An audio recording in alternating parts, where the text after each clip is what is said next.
What do you do? I help to staff the reception desk. I'm a receptionist and administrator. What does your job involve? Well, I answer the phones, book clients into offices, and I deal with inquiries. I do a lot of office tasks too. I use the computer for emails and letters. I also fax and photocopy documents. I often prepare presentations and materials for meetings. I take post to the post office. What are you doing at the moment? I'm working with my colleague Jenny to prepare promotional mail shots. We are writing the copy and updating the client mailing lists. What do you like best about your job? I like working in a team and meeting new people. It's a varied job and there's never a quiet moment. What qualities must you have? Well, it's important to be patient. And you have to have good people skills. And you mustn't get stressed. What was your first day like? I sat next to one of my colleagues and watched what she did. It was a bit strange. I preferred doing things myself. Unit 1. Meeting room. Agreeing and disagreeing. Exercise 1. Okay, before we begin, let me introduce Kim Warner, my new editorial assistant. Kim, this is Jamie Miller. He's head of production. Hello, Jamie. Hi, Kim. And this is Yusuf Maddy, who's head of sales and marketing. Hello. Nice to meet you, Kim. Welcome to the team.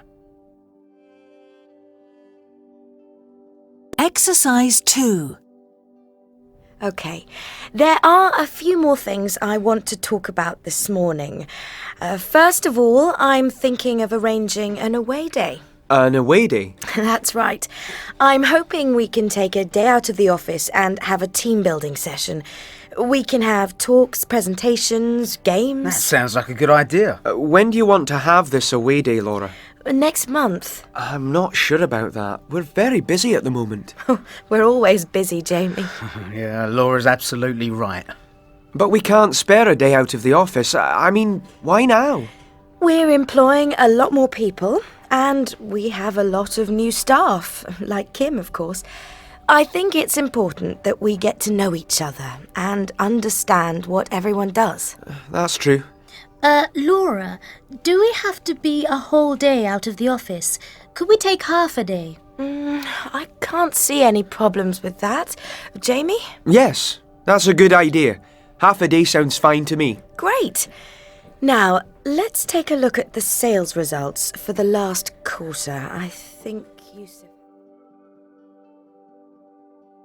Unit 2. Small talk. Requests.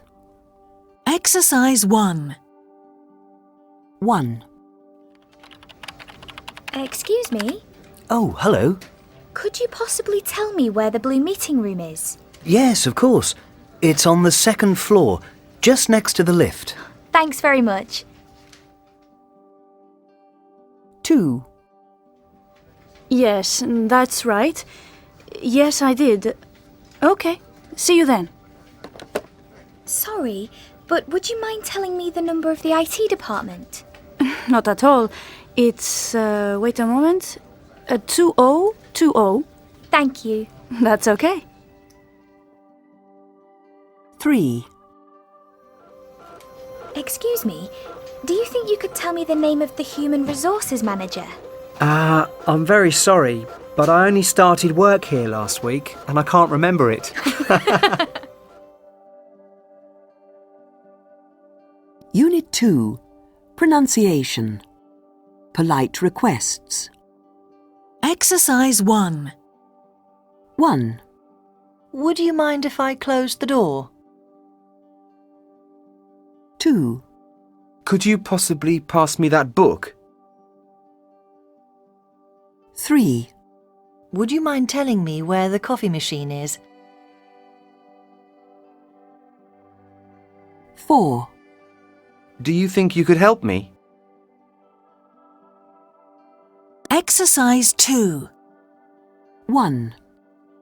Could I possibly open the window? 2. Would you mind helping me with my computer? 3. Do you think you could read this? 4. Would you mind if I borrowed your stapler? Unit 2. Listening. Exercise 1. 1. Hello, I'm doing some market research. May I ask you some questions? Yeah, sure. What have you bought? Oh, I've just bought this really nice t-shirt. Oh, lovely. Why did you buy it? Well, I wasn't intending to buy any clothes, but I saw it in the shop window. And why did you like it? Because it's got this Nike logo on it. It's cool. 2. Excuse me, do you think I could ask you some questions? I'm doing some market research. Yes, of course. What have you bought? Oh, I've just bought some pens and notebooks. Right. Why did you buy them? Well, I suppose I needed them. I've run out. What made you choose these particular ones? They were on offer. 3 notebooks for the price of 2 and a special price on these pens. They're usually more expensive. 3. Hi, are you in a hurry? Could I ask you a couple of questions? Yes, okay. If it's only a few questions. What have you bought? Oh, I feel a bit embarrassed. I've just bought 5 CDs. All music from the 1980s. So, are you pleased with what you bought? I don't know, really. Well, they were on special offer. 5 for £20. And I needed to replace my old 1980s cassettes. Oh, thanks. Unit 3. Meeting room. Opinions. Exercise 1. Okay, now let's look at the main point on the agenda. We're planning for the magazine to go online at the beginning of next year. I personally feel that this is a great opportunity for the magazine and the company. I completely agree with you, Laura. I'm convinced that this is the way for us to go forward. Jamie? I'm sorry, but I don't think this is the right time for us to go online. Really? I know you and Yusuf really believe in it, but I think there are problems. Exercise 2. It seems to me that putting the magazine online is essential. Readers want to be part of a community, and the online magazine will help that. It'll be like a club. That may be true, but how will it help our financial position? Going online isn't cheap. Yes, but don't forget, it will also bring in more customers. How? The online magazine will be free, won't it? Yes, of course. But our online readers will be able to subscribe to the printed magazine. And I'm positive that going online will increase the loyalty of our readers. I think of the benefits. The online magazine will be interactive. It will offer links to other websites. And there'll be a chat room where people can share ideas. Or disagree. Yes, or disagree. But the online version will offer real added value to our magazine. But it will still be a lot of work. And we're already very busy here. Too busy. I would agree with that, but we'll outsource this project. We'll use a freelance team to run it. I don't think that will solve all our problems. And remember, all our competitors have put their newspapers and magazines online. Even so, I'm not convinced it's the right time for us to... We've been thinking about this for a long time, Jamie. We have to act now. Unit 4. Listening. Exercise 1. 1. I was working as a sales assistant in a shoe shop at the time, and my first boss was great. I loved her. I know she was under a lot of pressure to sell more, because it wasn't a very successful company, but she was always calm and positive and incredibly enthusiastic. Those are great qualities in a boss. It wasn't an exciting job, but she made it fun. She was very patient with customers. She was a good listener. She understood exactly what they really wanted. Her only fault was that she just expected us to work through our lunch break if the shop was busy. I mean, it was embarrassing to tell her if I had arranged to meet a friend because she was so enthusiastic. So sometimes it was difficult to have a life outside of work. I work in the promotions department of a bank now, but I always remember my first boss. She was a great role model.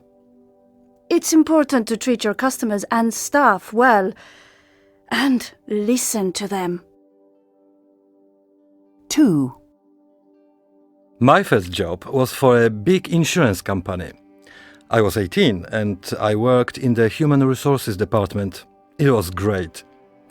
There were about 15 women there, and I was the only guy, except for my boss.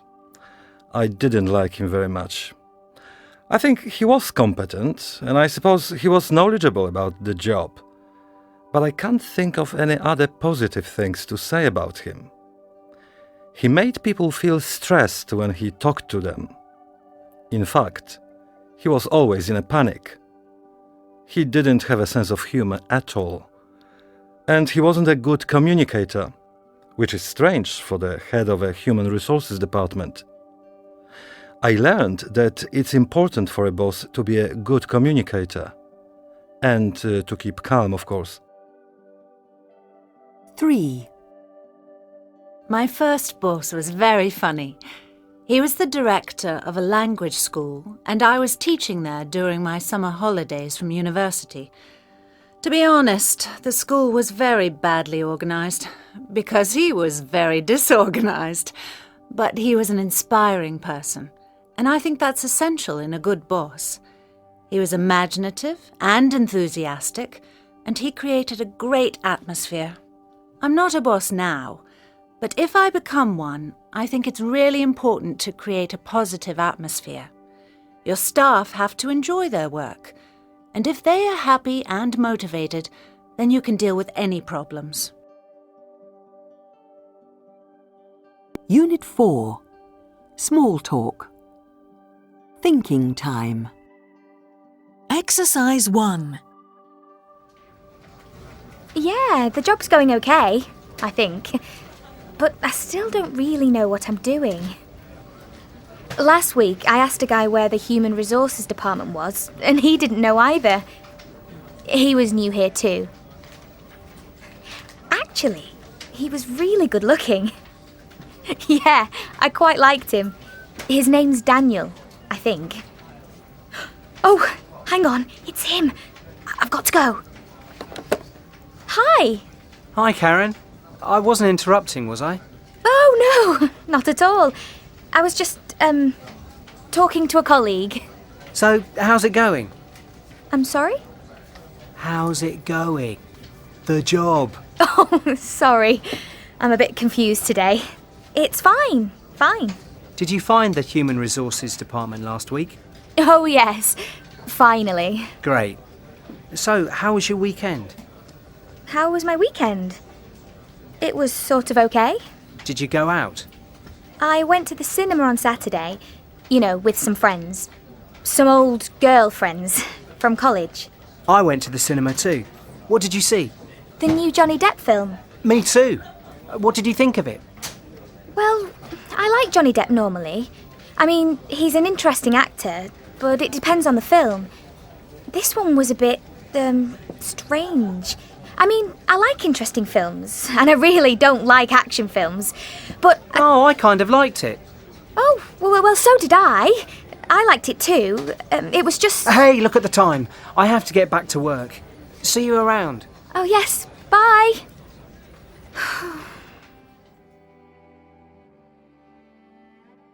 Unit 5. Meeting room. Adding and contrasting information. Exercise 1. OK, Michael, what have you got for the cover of next month's issue? Well, we have a strong range of articles to choose from. To begin with, there's a feature on China. I'm very keen on this. It's really interesting. And what's more, it compares the Chinese economy with the US.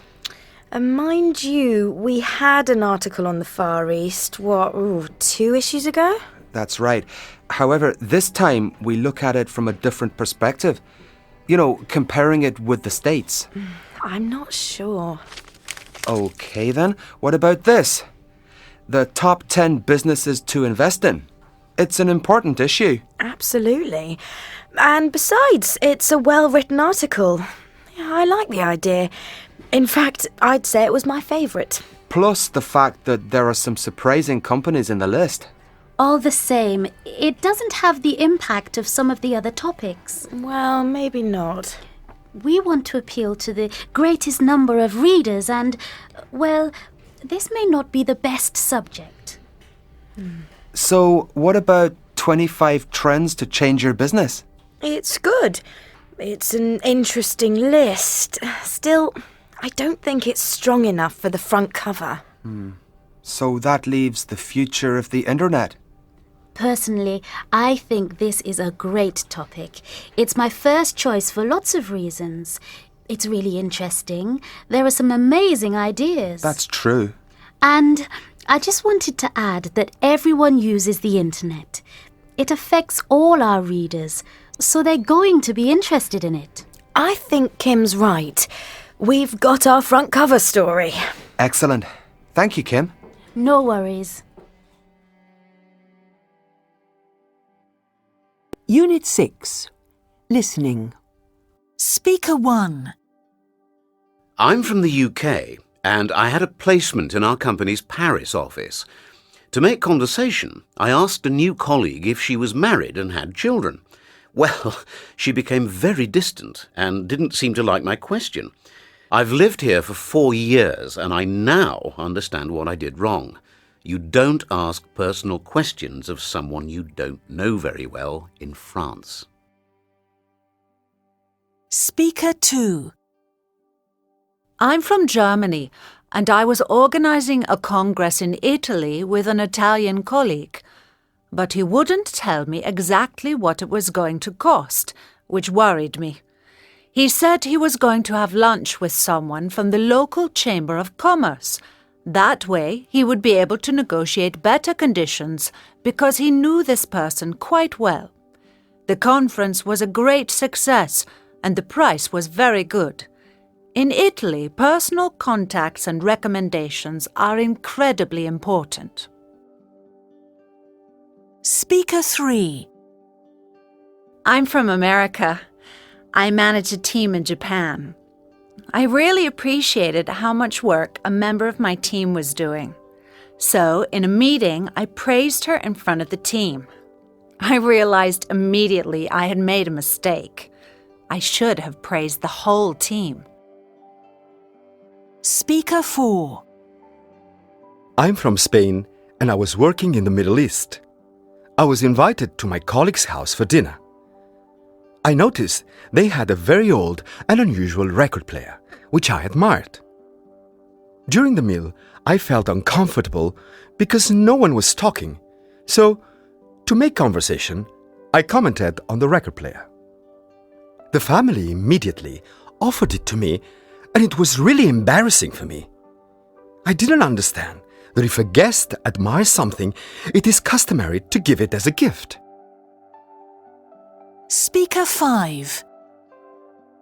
I'm from Argentina, and I had a work placement in England. At first, I thought that people didn't like me because they always seemed to move away from me when we were speaking. Now I realize that in England, people don't stand as close to each other as they do in Argentina. Unit 6. Small talk. Suggestions and objections. Exercise 1. Hi, Karen. Oh, hi, Daniel. Tim? Hi, how are you? You look a bit tired. I feel absolutely stressed out. Really? Why? I've got to write a report by tomorrow, and I don't think I'm going to get it finished. What's the problem? It's Louise.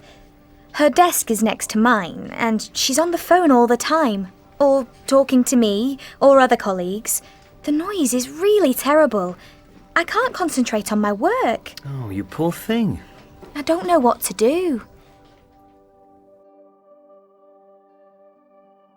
Exercise 2. Louise, she's just come back from maternity leave, hasn't she?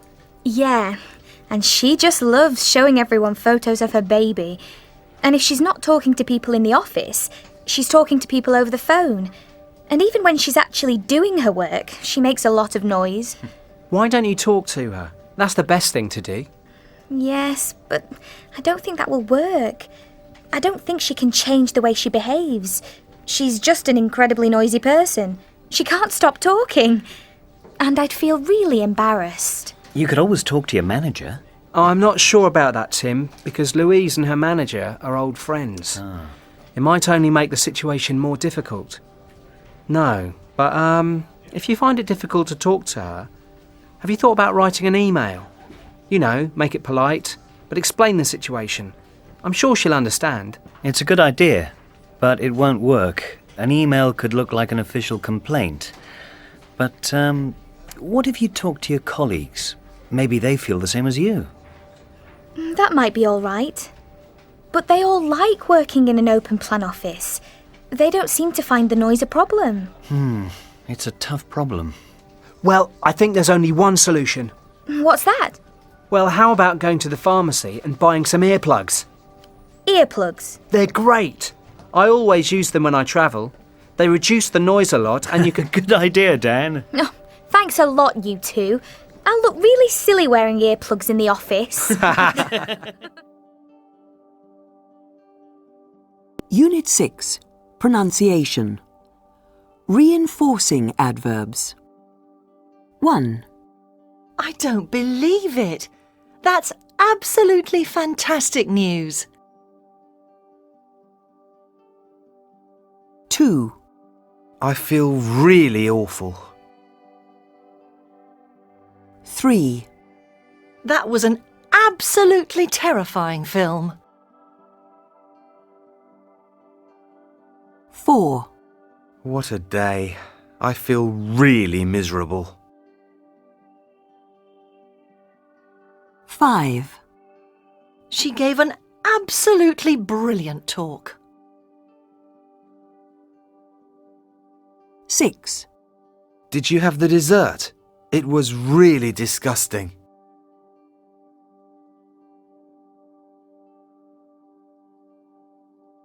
Unit 7. Listening. Exercise 2. Speaker 1. You know, big businesses can be a bit cynical. I mean, look at the way they advertise sweets and sweet foods to children.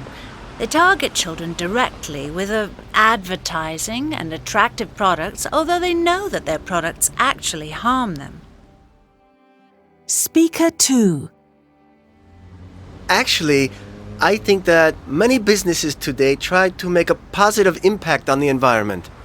Obviously, this is due to campaigns and consumer pressure. But you know, many manufacturers get a competitive advantage by helping the environment and charities because they give themselves a better public image. They can promote themselves as ethical and make more profits too. Speaker 3. I know that all companies do some damage to the world, but they can also do a lot of good.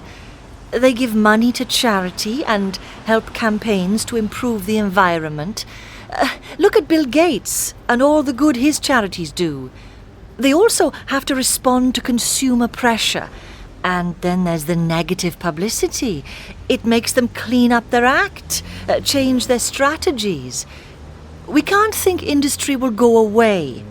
Our future depends on businesses finding solutions to the world's problems. Speaker 4.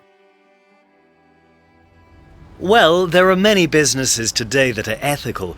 If you want, you can buy fair trade food and drink, wear organic clothes and choose transport that's less polluting. You can even buy computers and phones from more ethical companies. They try to limit the damage they do and recycle whatever they can. Speaker 5. I believe that many large corporations do a lot of harm to the environment.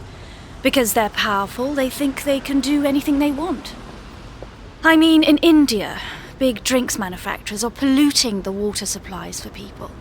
And lots of the ingredients used by industry are destroying habitats such as the rainforest. Unit 7. Meeting room. Giving reasons why. Exercise 1.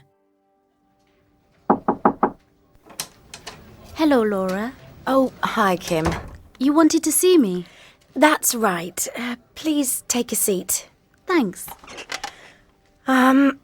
Well, you've made excellent progress since you started here and done some excellent work. Thank you. I wanted to talk to you because over the past few weeks you seem to have had 1 or 2 problems. Yes? I understand that several articles you've worked on have been late. Well, I admit that I've missed a couple of deadlines, but I don't think it was my fault. The reason why those articles were late is that the writers didn't deliver them to me on schedule, and that's why I didn't edit them in time. I grant that writers can be a big problem, but there were mistakes in the articles. I think there was a wrong date in one of them, and the manager of a company was given the wrong surname. That's because I didn't have time to check all the facts. I had to check their grammar, spelling, everything. The articles were really badly written, and we can't publish bad writing. It's true that we should never publish poor writing. One of the reasons why our readers buy our magazine is because they expect high-quality writing. But they also buy it because they can rely on the accuracy of the information. We must never publish factual errors. Every fact has to be checked and double-checked. You're right. I know that. So, when you have very little time to edit an article, always check the information first. That's your top priority. We have to get that right. And if we publish an ungrammatical sentence, well, nobody's going to take us to court for that. Yes. I'm sorry. Don't worry, Kim. You're still doing a good job, and you're still learning. Thanks. Okay, let's talk about something else. What do you think about this for a cover image? Oh, that's brilliant. Unit 8. Listening. I'm here today to talk about how we can improve diversity in the workplace and why we need to do it. In the modern business world, the success and competitiveness of any organization depends on its ability to respond quickly to the marketplace. Research has proved that organizations which encourage diversity deliver better products, better systems, and make higher profits. So let me begin by talking about why you should have a diversity program in your company. Firstly, if you encourage diversity, your company will become much more flexible. Employees from different cultural and social backgrounds will bring varied talents and experience. This variety of experience means that your company is able to respond to changes in the market more effectively, and this allows you to expand and respond better to those changes. Secondly, if a workplace contains people with different backgrounds and points of view, the ideas they produce will be more interesting, more varied, and better. And your company can use these ideas to meet business and customer needs. A diversity program guarantees that all opinions and ideas are respected. Thirdly, An organisation that encourages diversity will inspire all its employees to perform to their highest ability. Staff are more likely to be more motivated and stay longer with the company, and that will lead to higher productivity and increased profits. So now you're probably asking how we can create diversity in the workplace. Well, first of all, you have to create an atmosphere where people feel free to express their ideas, opinions, and needs. If everyone feels comfortable communicating their ideas, then your staff will work better together in teams and communicate better with customers. Unfortunately, some employees can be resistant to change. They don't like it when they see their workplace changing culturally and socially. So you need to involve all your staff when you create new initiatives and make sure they feel involved. If you don't do this, your attempts to change the culture of your workplace will fail. Finally, you can assess your company's present position through an employee satisfaction survey. You then need to study the results and create a plan for diversity. This will involve changing your existing policies and creating new ones. Oh, and don't forget to promote diversity in leadership positions by employing people from different backgrounds.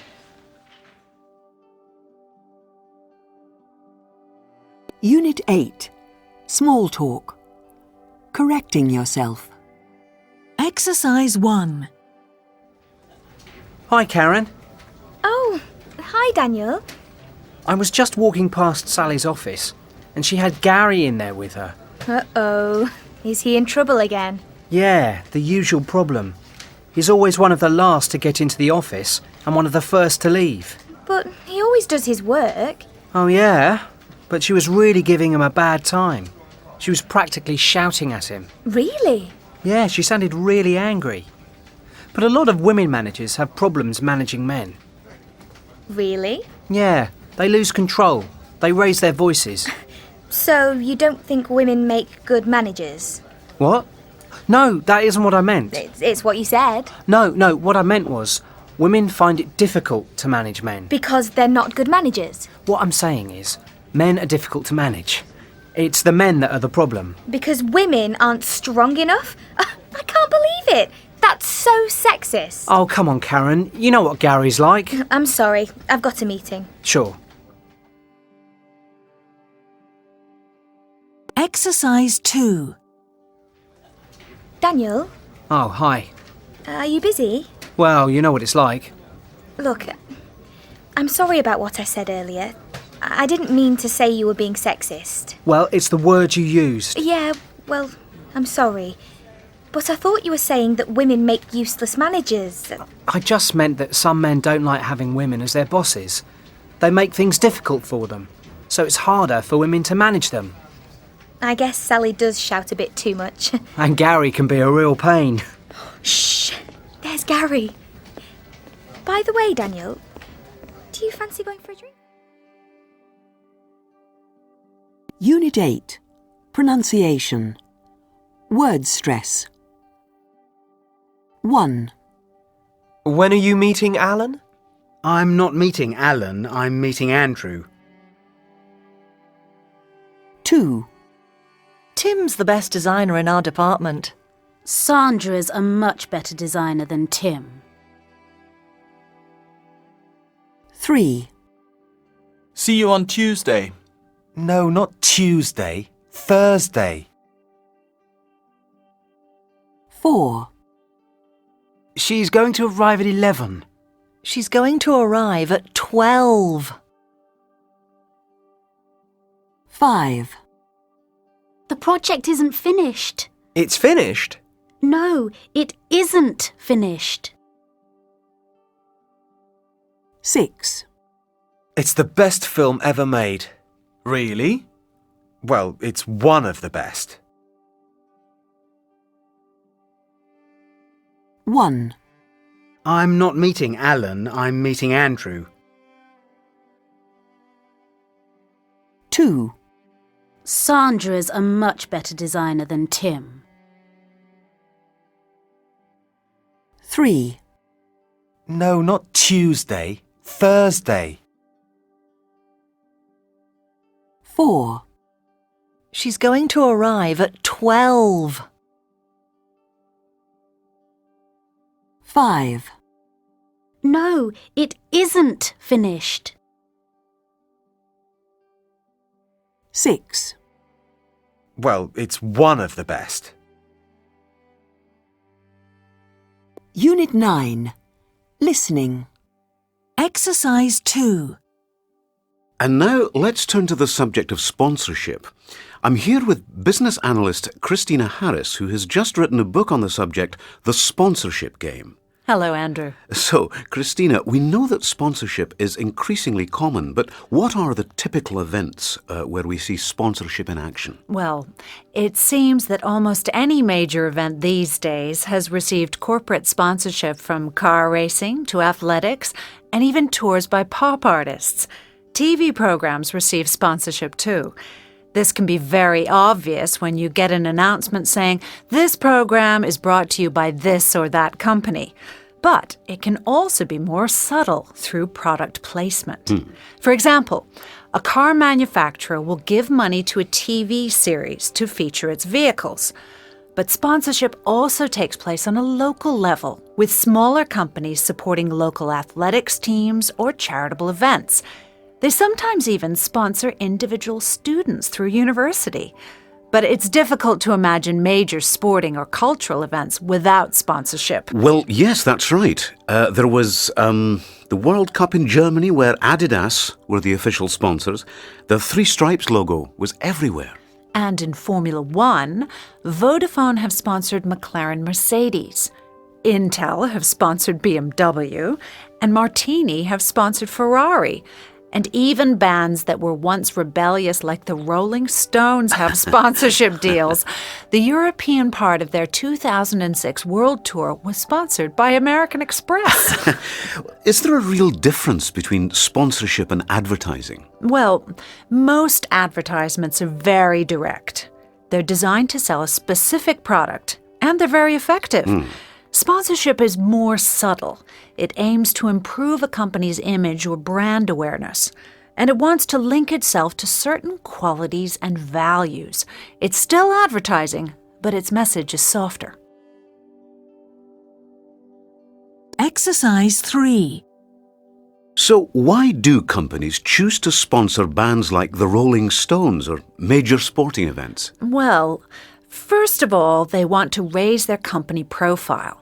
Sponsorship increases consumer awareness of the company or the brand. So when people think of the company, they link it to something positive. Maybe a successful football team or an environmental charity. Sponsorship can also enhance the image of the company or a brand. It tries to create a style or personality. So if a company sponsors Formula One, it says that the company is exciting, it takes risks, it's dynamic. It improves customer relations too, doesn't it? At major sporting events, the sponsors offer hospitality to clients or potential clients. Absolutely. Sponsoring a major event shows customers that the company is a global player. The companies are saying, we're big and important, and a lot of business deals take place at these major events. It's a great way to establish good relations with customers. Sponsorship can be good for employee relations, too, leading to an increase in company pride and loyalty. That means companies have more chance of retaining their staff, and they can even attract new employees. Sponsorship can also improve community relations. That's right. By sponsoring local initiatives or charities, companies can show that they care about the community. They're concerned about the welfare of the citizen. Unit 9. Meeting room. Explanations and reasons. Exercise 2.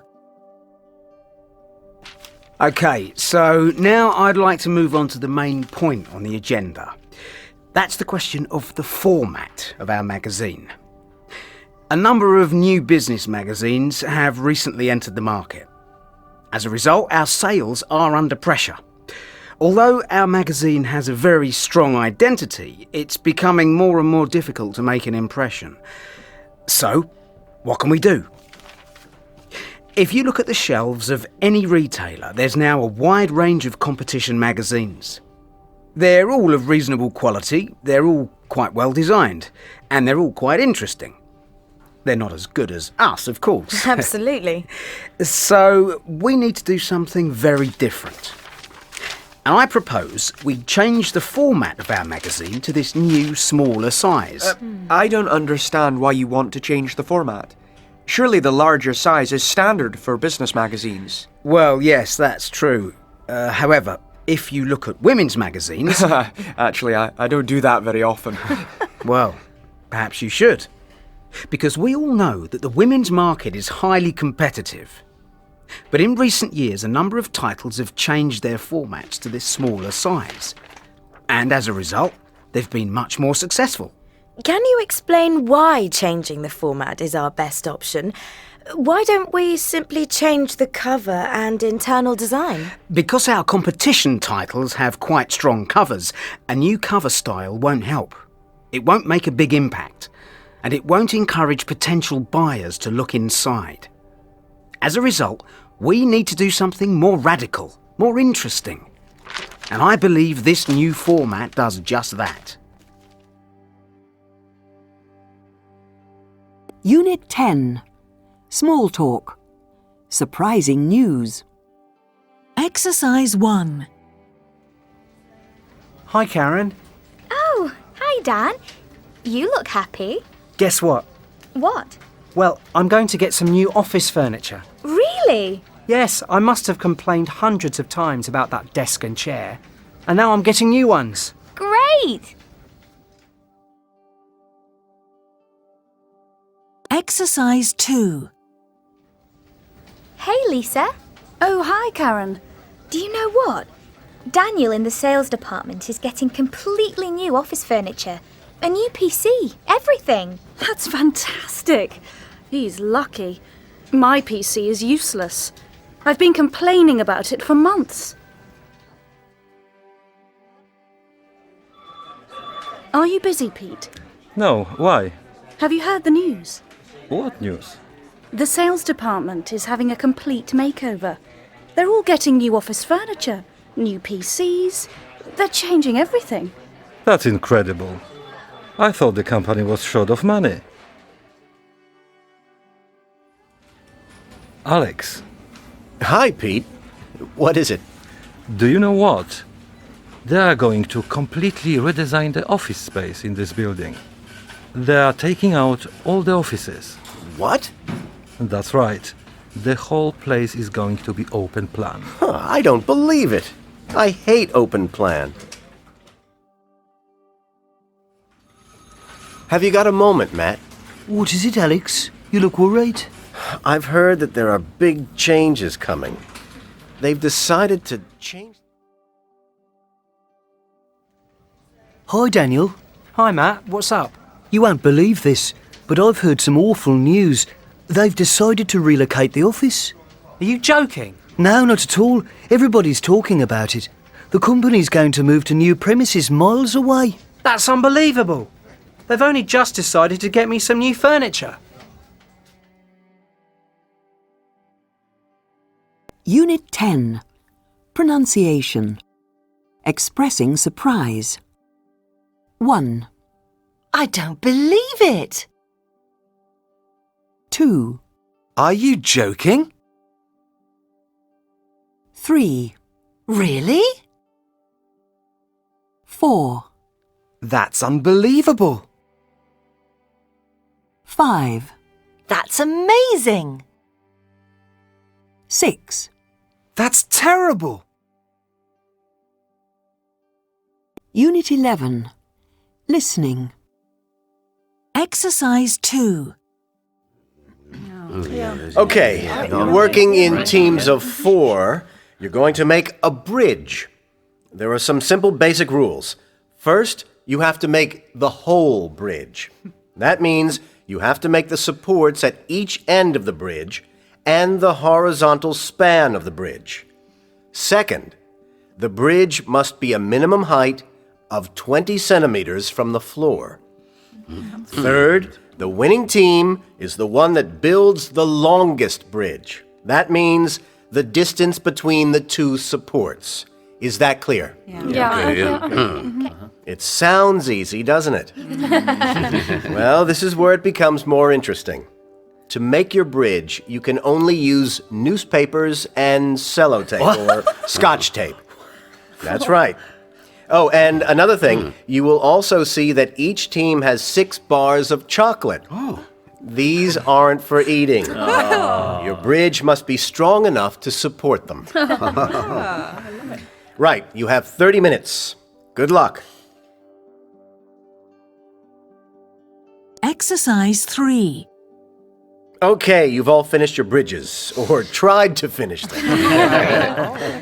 How do you think you did? Team 1 first. Well, our team were doing quite well. But unfortunately, when we put the chocolate on the bridge, it collapsed. We'd made some basic mistakes in the construction. If we had tested the bridge earlier, we would have discovered that it wasn't strong enough. So we could have made some changes. A good point. Testing and finding time for it is extremely important. What about the other teams? Team 2? Well, if we had listened carefully to the rules, we wouldn't have made a stupid mistake. What was that? We measured the length of the whole of the bridge, not just the distance between the two supports. So we didn't listen carefully enough at the beginning. What about Team 3? Our group had a different problem. We didn't really agree how to build the bridge before we started.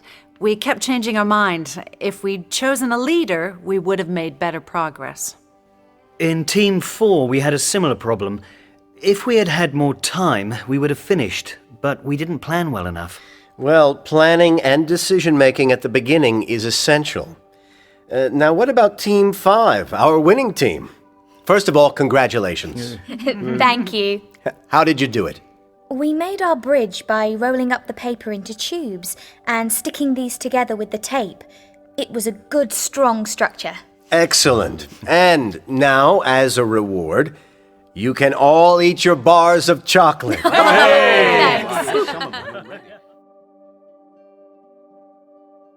Unit 11. Meeting room. Turn taking. Exercise 1. Okay. Hi, Kim. Hi, Gianni. I think you know Nick. Yes, we've met. Hi. And this is Emily from accounts. Hello, Kim. Hi, Emily. Okay. Now, as you know, the management is going to make £10,000 available to spend on a good cause. They've decided that the money can either be given as a donation to a charity, or it can be used to sponsor the arts in our community.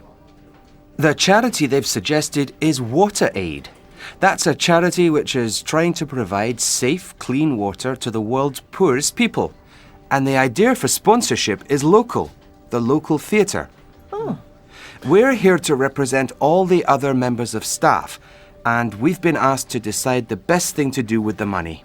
So, who wants to begin?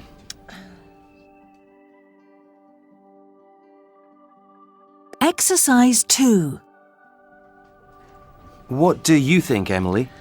Well, I'm very keen on the idea of sponsoring the local theatre. I think the arts are very important, and local theatres need all the financial help they can get.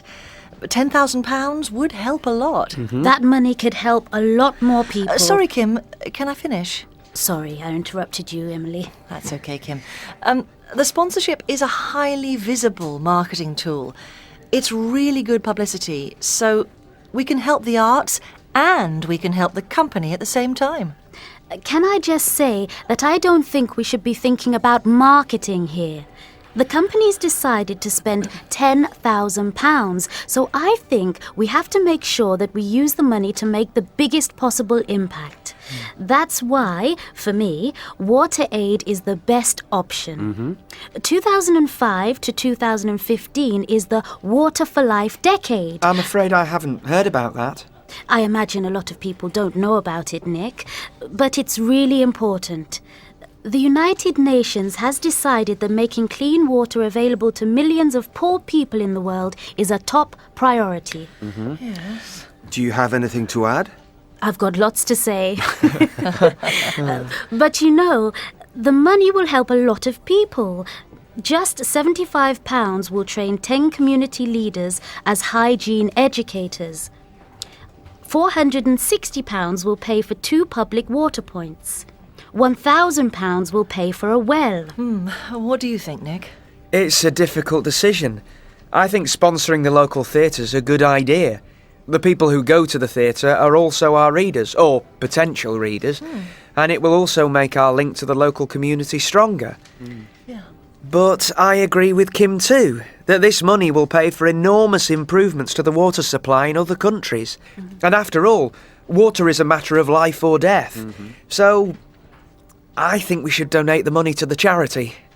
What's your opinion, Gianni? Actually, I agree with Emily. Uh-oh. This looks like being a long meeting. Unit 12. Startup. Exercise 2. 1. The third point I want to make is... 2.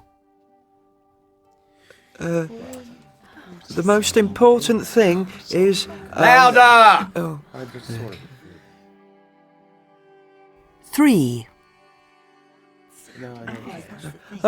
You can't read this, but what it says is... 4.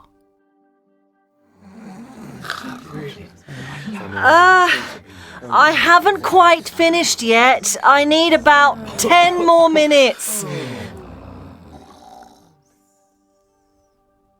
5.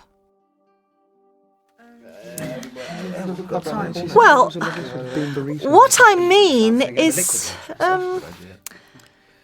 What was I saying? 6. That's the last slide, so that's all I've got to say. Bye. That's extraordinary. Unit 12. Listening. Exercise 1. This week on the Lion's Cave we have 3 investors, Louise Green, Sam Barkley and Alessandro Benedetti. And our first contestant to enter the Lion's Cave with her pitch is Asma Al-Safar. Hello, my name's Asma Al-Safar, and my company is called CNET. We supply wireless internet access to yacht owners. Obviously, internet access is very important to them. Not only can they get the latest weather forecasts, but they can also get access to sailing suppliers to buy whatever they need, and keep in contact with their business at home. Yacht owners keep their boats in marinas and spend quite a lot of time there, living on their boats, looking after and repairing them. Marinas don't have telephone points, so it's easy for a yacht owner to feel cut off from the internet and the information they need. Our company provides a wireless solution. The marina provides a base for the equipment, and each yacht owner can subscribe to wireless connection. This means they can connect to the internet at any time for a fixed fee. We have been very successful, but to grow the business more, we need a minimum of £75,000 of new investment. Exercise 2. 1. Are you confident about your future prospects? I'm extremely confident. 2. What sales can you generate? A subscription costs £10 a month. I have 25,000 paying customers. 3. When did you start the business? I started the business 2 years ago.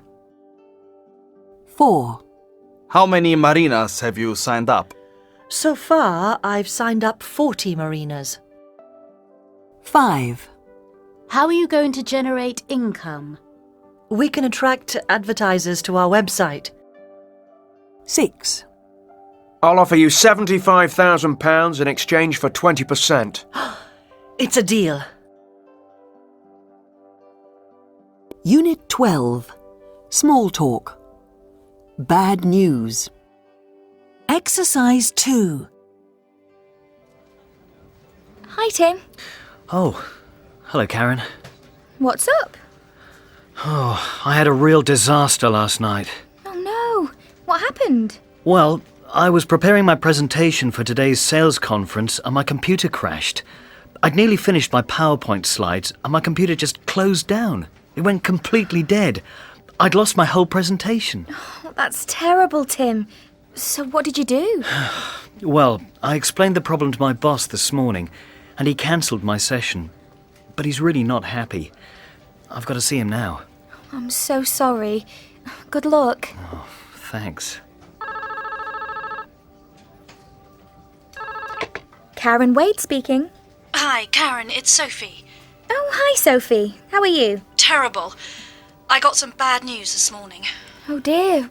What's happened?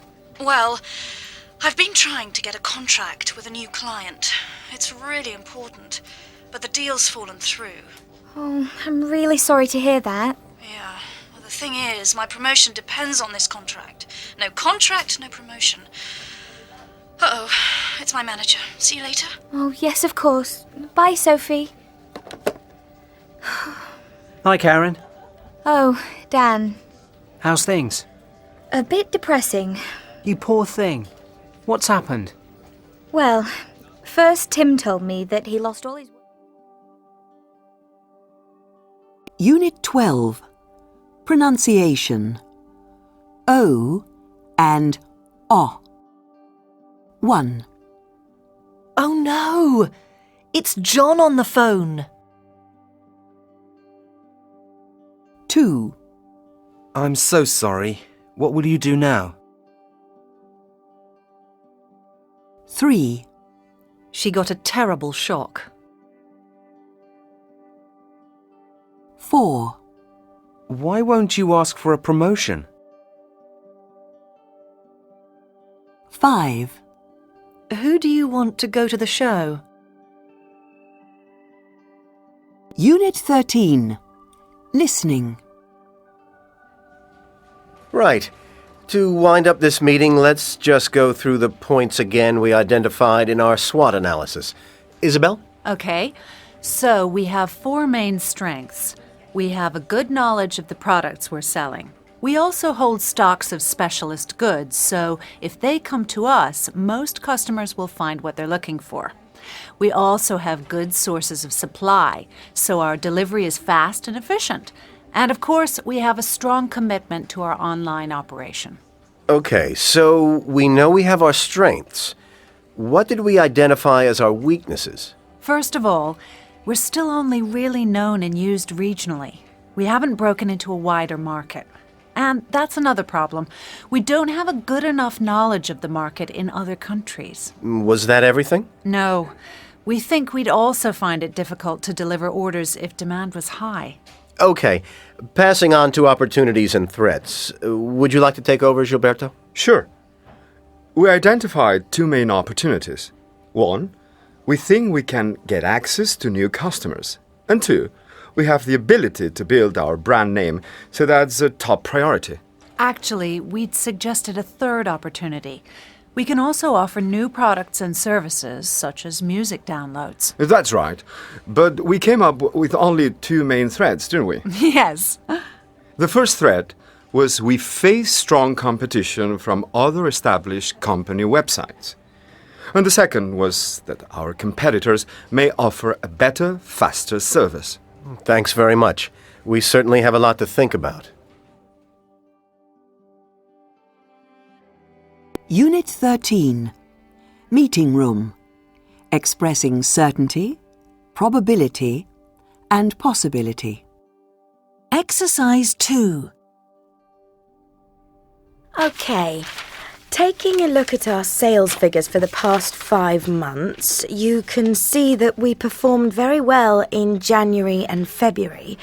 But there was a real decline in the next 2 months. But the situation is improving.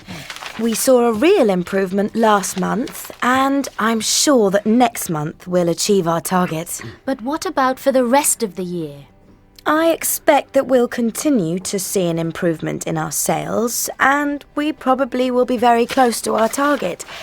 Yes, I think we're likely to be very close. I agree. In fact, with the changes we put through last month and with our improved distribution, I'd go a step further and say we're bound to achieve our figures. You don't look convinced, Yusuf. Oh, well, we may achieve them, we might not. I don't know.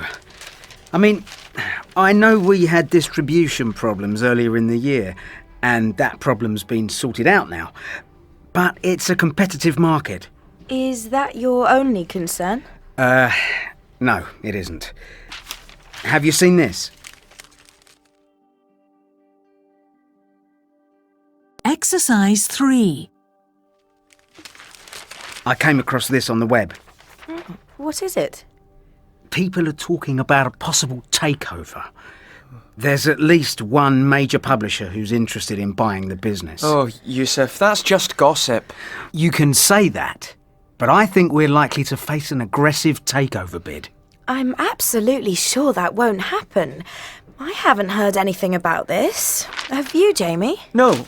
Kim? Well, I have heard something. I have some friends who work for the competition, and they mentioned it to me, but as Jamie said, it's just rumours. I doubt it will happen. That's right. I don't think that's a problem we'll have to face. Well, I'm not so sure. There's no smoke without fire. Unit 14. Listening. Exercise 1. Sophie Hall is 23 and has just got her first job after university. It's an important new phase of her life. Unfortunately, she has a problem. Her salary isn't high, she has large debts after university, and she finds it difficult to manage her spending. Personal finance analyst Liam Flynn gives her some useful advice.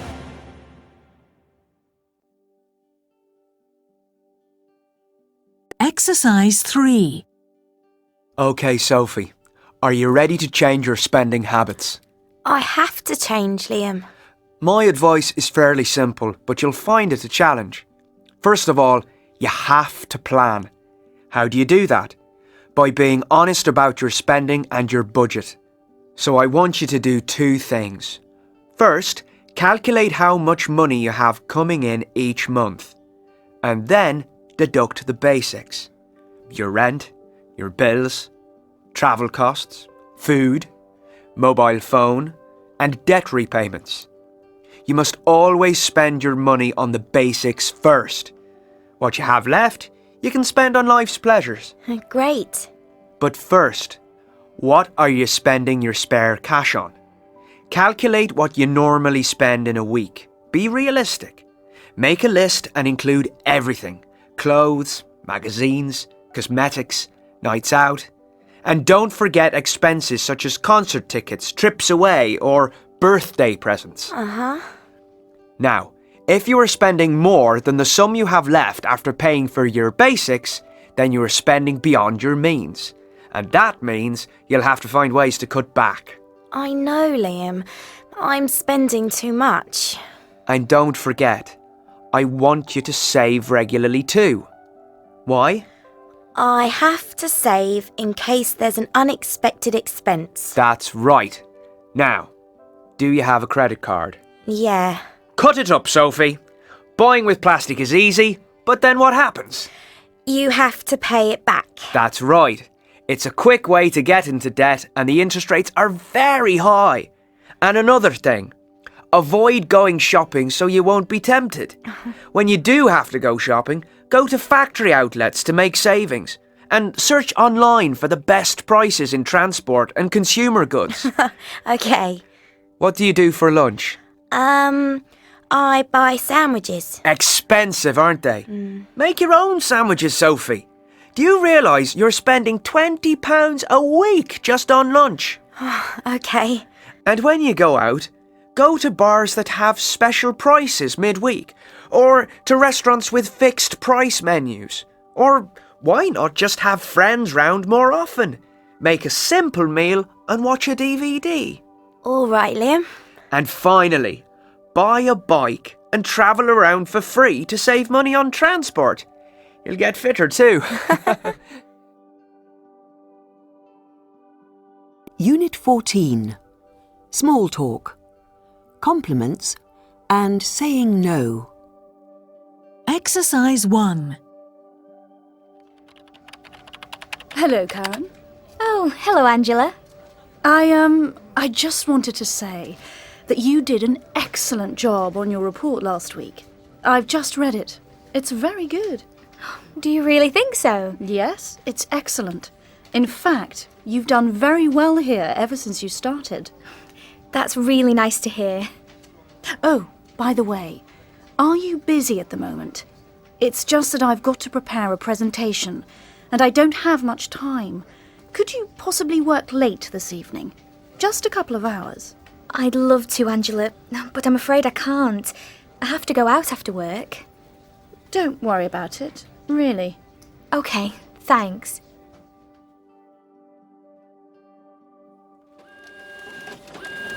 Hiya, Karen. Hi, Gary. Hi. I love the colour of your top. Is it a Stella McCartney? This? Yeah, it is. It looks great. It really suits you. Oh, that's very kind of you. You take an interest in fashion, don't you? Well, a bit, you know. Because there's a film on all about the fashion world. It's had some great reviews. Do you fancy seeing it tonight? Thanks, Gary. But actually, I'm already going out tonight. With Daniel. Oh, right. That's okay. No worries. Yeah, sure.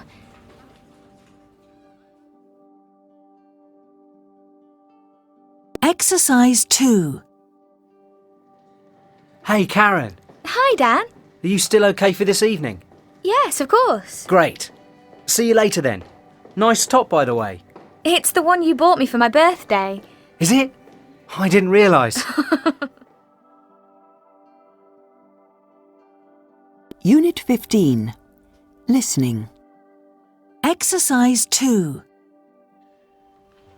Today, we're going to look at ways to improve your strategies for finding a job. You may be in higher education, or unemployed, or you may have a job already but are looking for another one. Whatever your situation, these 5 steps will help.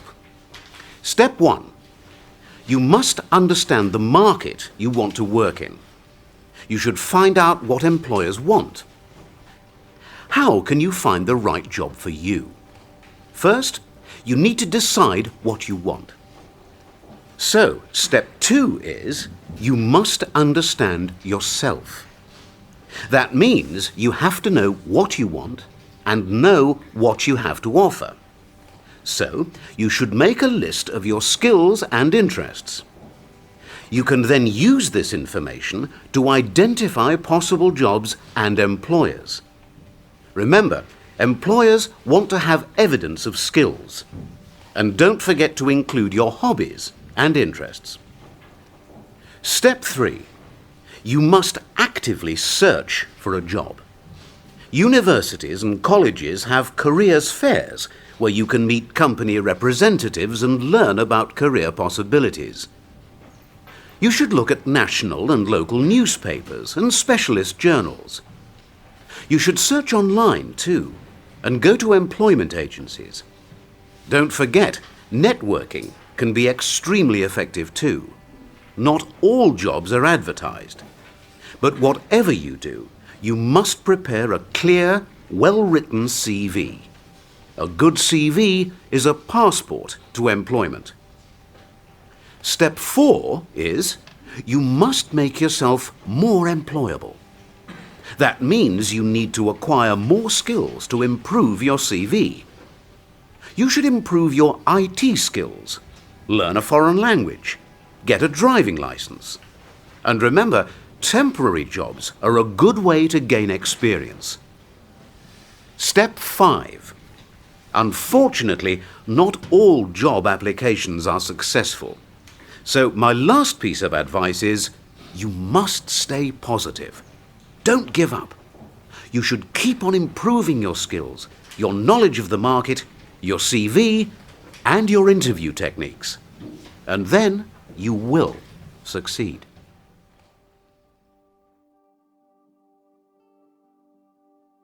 Unit 15. Meeting room. Dealing with difficult conversations. Exercise 2. You've had a very busy year, Kim. I have. There's been a lot of pressure, but on the whole, I feel it's gone well. What do you think are the most important things you've learned since you started here? Oh, that's an interesting question. I think I've learned the importance of accuracy, of checking and rechecking my information. I've learnt how important it is to meet deadlines and to keep to schedules. And I've learnt that the job can be very stressful. Mm-hmm. Do you think you've managed to cope with the stress all the time? I'm not sure I've understood the question. Oh, have there been any times when you found the job too stressful? Let me think. The launch of the new format of the magazine was a bit crazy. I found that a bit difficult. But we worked well as a team and gave each other support. So, yes, it was stressful, but it wasn't too stressful. I could cope. Good. Okay, Kim. Let's look to the future. What can we do to make your life easier? Well, I think I'd like to have more help. What do you mean by help, exactly? Well, some more training, I suppose. Well, you did several courses when you first started. Oh, but I see you haven't been on any training courses in the past 6 months. No. But you have had plenty of opportunities to go on them. That's a good point. The problem was, the last 6 months have been so busy. I haven't had time to go on a course. So, what areas of your performance would you like to improve? It's difficult to say. Actually, as I have more responsibilities now and I'm running more meetings, I'd like to go on a course to learn effective meeting skills. That's an excellent idea.